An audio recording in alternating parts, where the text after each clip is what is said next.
Hello, my name is Thea Newman and I am the director of Solaravus. Over the past month I've been conducting an analysis of Scottish mortality figures in 2021. The results have been reported in 4 lengthy YouTube videos and the links to those are in the description below. In this video I'm giving a very short summary of the key findings in the form of 7 facts and 1 prediction. 7 facts. Number 1. Relative to the 5-year average 2015 to 19, weekly non-COVID deaths have been increasing in Scotland throughout 2021. This is a highly statistically significant trend. Fact number 2. This trend is true for all 5 categories of non-COVID cause of death. All 5 trends are statistically significant. The remaining 5 facts relate to the period late May to the end of October, which is the last date that a full analysis has been performed. Late May is responsible for fact number 3, when weekly non-COVID deaths have continuously been in excess of the 5-year average over this period. Fact number 4. This increase in excess non-COVID deaths has almost no statistical variation.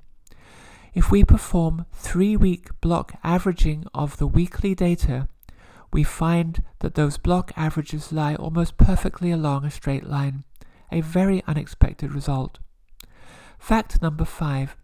The weekly deaths in the 5 cause of death categories are not independent, they are anti-correlated.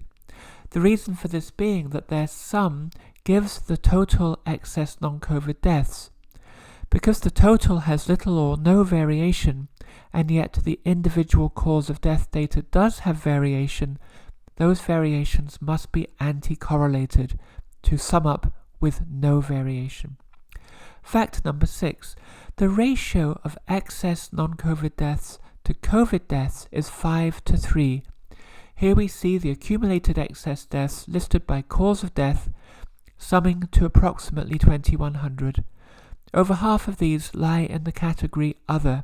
Remember, these are excess deaths above the 5-year average. In comparison to the approximately 1,300 COVID deaths, the ratio is 5:3. Fact number 7. The average rate of increase of excess non-COVID deaths is identical to the average rate of increase of COVID deaths over this period.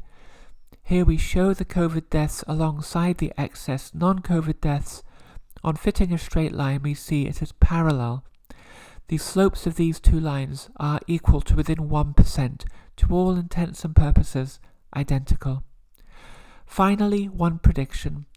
The total excess non-COVID deaths from when they first became excess in late May through to the end of the year is estimated to be approximately 3,750. We see that given here, 2,100 deaths as measured, and then if the trend continues to the end of the year, approximately another 1,650 deaths, totaling 3,750. 7 facts and 1 prediction. I think you'll agree with me that those facts are concerning and in some cases perplexing. We urgently need an open and public discussion to better understand the causes behind this growing excess in non-COVID deaths.